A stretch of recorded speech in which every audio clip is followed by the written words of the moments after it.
nosotros vamos a hablar acerca de la medición de glucosa. Nuestro grupo está... ¿Sí me están escuchando? Disculpen. Sí. Ok, gracias. Bueno, los integrantes son Pablo Andrea Canizales, María del Mar Figueroa, Isabela Marín, Sebastián Ramos, Sayira Santander, Camila Zambrano y mi persona, Mariana Jaramillo. Continúa, por favor. Listo, bueno. Entonces, como ya sabemos, la glucosa es una gaseosa. Es casi nuestra principal fuente de energía, mas no es la única fuente de energía que nosotros tenemos. Pues como ya lo hemos visto, es una gaseosa que tiene carbono, hidrógeno, oxígeno. Pero en esta presentación vamos a hablar más que todo de los métodos de medición de esa glucosa. Resulta, pues, que tenemos, pues acá vamos a analizar tres métodos principalmente. Tenemos la curva de la tolerancia a la glucosa, la prueba de glucómetro y la glucosa en sangre. Continúa, listo, bueno. Entonces, vamos a tener que la glucosa en ayunas son los niveles de glucosa en sangre que pueden medirse en el laboratorio a través de una muestra de sangre venosa. Resulta que esta sangre se tiene que obtener vía venosa cuando yo quiero determinar un diagnóstico, ya sea diabetes o cualquier otro diagnóstico asociado con el aumento o disminución de la glucosa en sangre. Porque resulta que también se puede medir a través de un glucómetro, pero los glucómetros son más que todo recomendados para personas que ya padecen de diabetes o pues que tienen como un indicio a padecer esta diabetes, entonces para mantener regulados, o sea, por ejemplo, para que se la tomen varias veces al día y mirar si el tratamiento que se les mandó está funcionando o si realmente no hay ningún cambio como con la implementación de estos fármacos. Bueno, también hay otra que es la curva de tolerancia a la glucosa, que en esta se van a tomar dos muestras. Se toma una muestra en ayuno, el ayuno no tiene que ser mayor a 12 horas, y la segunda se toma después de desayunar o si el médico también aconsejó con carga de glucosa, pues entonces se le da carga de glucosa en vez de que el recomendara al paciente ir a desayunar. Pues les quería comentar algo aparte pues de esto, y es que resulta que los pacientes que, por ejemplo, pongamos un ejemplo, una persona se tomó la glucosa en la noche y le dio 109, bueno, ahí la tenemos un poco elevada, ¿cierto? Pero resulta que en la mañana va a tener 124, o sea, se lo va a tomar y le salió en 124. Entonces, como que hay o sea, se dicen, si no hemos ingerido más alimentos, ¿por qué se incrementó la glucosa? Bueno, resulta que tenemos como un relojito en nuestro cuerpo, como es el ciclo circadiano, que ese relojito lo que hace es como prepararnos para el día de mañana, porque pues nosotros sabemos que vamos a comer, ¿cierto? Pero pues nuestro cuerpo no. Así que pues él tiene que como que prepararse por si de pronto en la mañana vamos a necesitar una gran fuente de energía. Entonces el hígadito empieza como a empezar a liberar glucosa para poder prepararse para el día siguiente. Entonces por eso es aconsejable no, o sea, ir en ayunas. O sea, no consumir ningún tipo de alimento, que ya vamos a darle como todas las especificaciones para poder presentar esta prueba. Continúa, por favor. Bueno, entonces aquí tenemos una prueba rápida de glucómetro. Ya les dije que esta prueba rápida de glucómetro no es para detectar diabetes, ni prediabetes, ni hipoglicemia, ni nada de eso. Es como para llevar un control de las personas que ya fueron diagnosticadas. Más no lo podemos utilizar como un método que sirva para detectar una cierta enfermedad. Primero vemos como acá se saca de la caja, se desinfecta el dedo, luego se punza el dedo. Eso tiene una tablita reactiva, una tira reactiva en donde ahí vamos a depositar nuestra gotica de sangre y el medidor automático nos va a decir más o menos en cuánto estamos. Ahí también vemos como una especie de una hojita para nosotros registrar nuestra glucosa en sangre, pues a medida que yo me tomo el examen a partir de las horas. Continúa, porfa. Bueno, resulta, pues como les comentaba, tenemos una glucosa en ayunas, tenemos también una glucosa postprandial, quiere decir ya después de haber ingerido algún alimento cualquiera. Bueno, entonces tenemos que los niveles normales van de 70 a 100, ya estamos en riesgo si aumentamos a 101, 125, y ya tenemos diabetes si aumentamos a 126, recuerden que esos valores son en ayunas. Ya después de haber ingerido algún tipo de alimento cualquiera, ya tenemos que tener en sangre, después de haber realizado como el metabolismo, debemos tener en sangre menos de 140 miligramos por decilitro en estado normal. Ya se considera en riesgo de 140 a 199 y más de 200 ya sí ya se consideraría una diabetes. Continúa, por favor.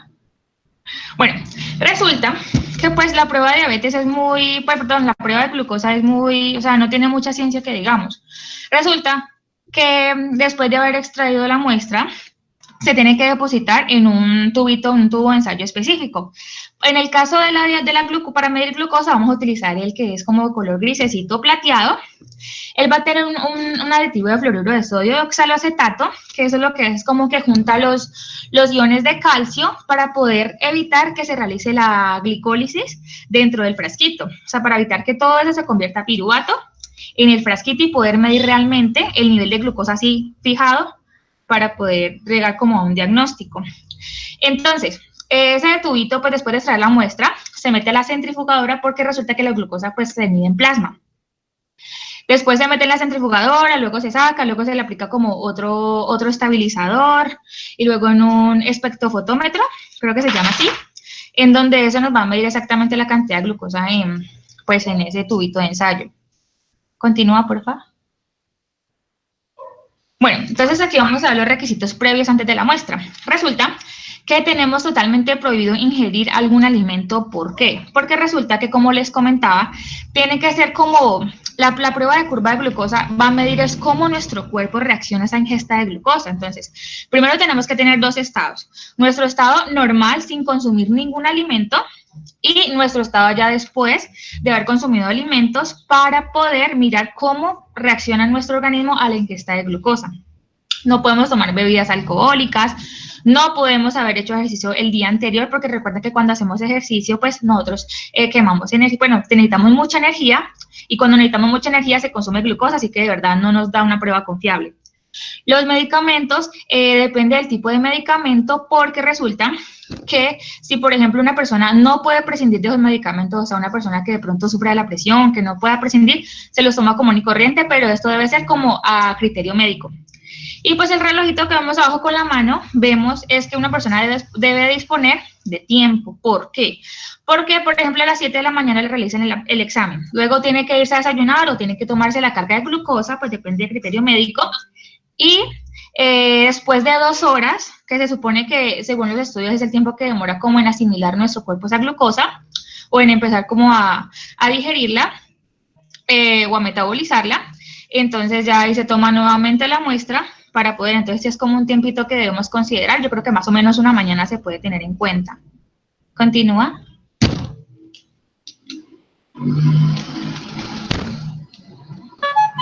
Bueno, tenemos el procedimiento pues de la prueba, que es pues acá vemos como en circulito rojo están prohibido el consumo de alimentos. Tenemos también, pues primero se toma la muestra en sangre en ayunas, ¿no? Totalmente en ayunas. Después, depende, o sea, tenemos un punto 2 y un punto 3, donde el punto 2 nosotros vamos a ingerimos alimentos, se recomienda con un lugar cercano para poder evitar caminar, porque recuerde que caminar pues también se considera hacer ejercicio, entonces necesitamos como hacer el menor esfuerzo físico posible. O pues tercero, la carga de glucosa que se la administran directamente en el laboratorio, no tiene que desplazarse a ningún lado. Tenemos el cuarto, en ese momento pues no tomarse ninguna píldora, no comer nada más aparte pues de lo que se desayunó y no hacer ejercicio. La quinta, pues tenemos que avisarle al personal médico si de pronto nos sentimos mal o nos cae mal eso que nos tomamos, porque si nos sentimos mal creo que la prueba se cambia para otro día. Y sexto, se toma nuevamente la muestra, pues ya después de haber desayunado, 2 horas después, donde nuestro cuerpo ha asimilado o ha metabolizado la glucosa. Continúa, por favor. Bueno, pues como todo procedimiento, pues sabemos que los médicos siempre nos dicen que todo procedimiento conlleva pues su riesgo, ¿cierto? Hasta el más mínimo, hasta el más grande. Entonces, pues como hay ligero pinchazo, hay personas que reaccionan de manera diferente. Por ejemplo, se puede presentar hemorragias, se puede presentar hematomas o se pueden presentar mareos.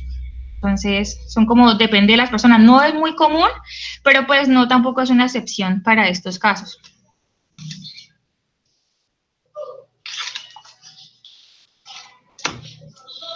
Bueno, las razones por las que se realiza el examen es verificar si tenemos diabetes, pronto tenemos síntomas y nuestro médico quiere descartar pues una posible diabetes, cosa que es muy común ahorita, ya se ha vuelto casi una epidemia esta diabetes. También ver que también está funcionando el tratamiento para la diabetes, pues controlarnos, este examen es periódico, verificar si tenemos diabetes que se producen durante el embarazo, o sea, la diabetes gestacional, y verificar si hay niveles bajos o altos de azúcar en sangre.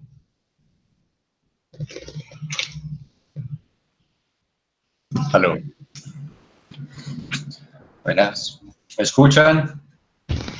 Sí, sí. Bueno. ¿Qué causa valores normales de azúcar en sangre? El nivel alto de azúcar, aquí, pues para recalcar que aquí hay un errorcito en esta diapositiva, esto de hipoglucemia reactiva va en el nivel bajo de azúcar, para que lo tengan en cuenta. Entonces, los niveles altos de azúcar pueden ser causados mayormente por la diabetes. La diabetes se puede dar por daño en sí en las células beta del páncreas o en los receptores GLUT de las células, de las células en el músculo o en el tejido adiposo. Ciertos medicamentos. ¿Qué pasa con los corticosteroides? Los corticosteroides dame un momento, por favor.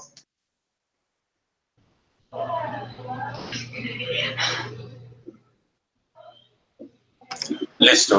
Los corticosteroides lo que van a hacer es van a inhibir la producción de insulina. ¿Por qué? Porque los corticosteroides se van a ver estimulados en situaciones de riesgo, entonces el cuerpo tiene que tener sustrato energético disponible para poder efectuar una acción. En los niveles bajos de azúcar, aquí tenemos que tener en cuenta también lo de la testosterona, lo que mencionaban antes, ya que la testosterona, al ser una hormona que aumenta la síntesis proteica, que en sí aumenta el mecanismo de la célula, lo que va a necesitar es un sustrato energético más alto. Entonces las personas que tienen, no solo los deportistas que utilizan esto, sino las personas que les tuvieron que hacer una arqueotomía radical bilateral y están con reemplazo hormonal, van a tener alteraciones al momento de hacer, por ejemplo, la prueba de azúcar, ya que por mucho que quieran que la cantidad de testosterona que se le está proveyendo al paciente sea exacta, va a tener valores más altos o más bajos, por lo general tienden a ser muy altos. Las personas que les dan terapia hormonal desde pequeñas tienden a ser más grandes, a desarrollar quijadas más grandes, a desarrollar mucha más masa muscular, mucho más desarrollo. Entonces, ¿esto cómo se va a ver afectado? El paciente, cuando llega al otro día a hacerse la prueba, después de un ayuno, va a tener hipoglicemias. Ciertos medicamentos, el medicamento que más común que se manda para las personas que tienen diabetes para controlar esos niveles de azúcar, más que todo en la diabetes tipo 2, es la metformina. Entonces, si usted sigue tomando su metformina antes del ayuno, lo que va a hacer es disminuir los niveles de sangre y no va a generar una prueba confiable. Lo que quería aquí aclarar una cosa, lo del glucómetro también se lo mandan a los pacientes que ya tienen diabetes. ¿Para qué? Para que ellos mismos tengan control, porque ellos tienden a tener hipoglucemias muchas al día y una hipoglucemia puede generar una falla sistémica. Si es una hipoglucemia menor a 30, puede generar una falla sistémica y la muerte del paciente. Entonces ellos los mandan con su hojita y a llenar sus glucometrías diarias y ya con esto te lo llevan al endocrino y el endocrino ya mira qué tan estable están y así hace una adecuación a la insulina que necesita. Y ya, yo creo que eso fue. Lo de la hipoglucemia reactiva. La hipoglucemia reactiva es que cuando se ingiere glucosa, lo que hace el cuerpo es generar mucha insulina. El generar mucha insulina va a hacer que toda esa glucosa sea almacenada y va a causar que en el torrente sanguíneo quede poca glucosa. Entonces, si usted va con un paciente y le hace una prueba de pre y post, y antes tiene una, no sé, de 80, un ejemplo, y le da la carga y después de la carga la tiene en 60, en 50, aquí se podría diagnosticar una hipoglucemia reactiva.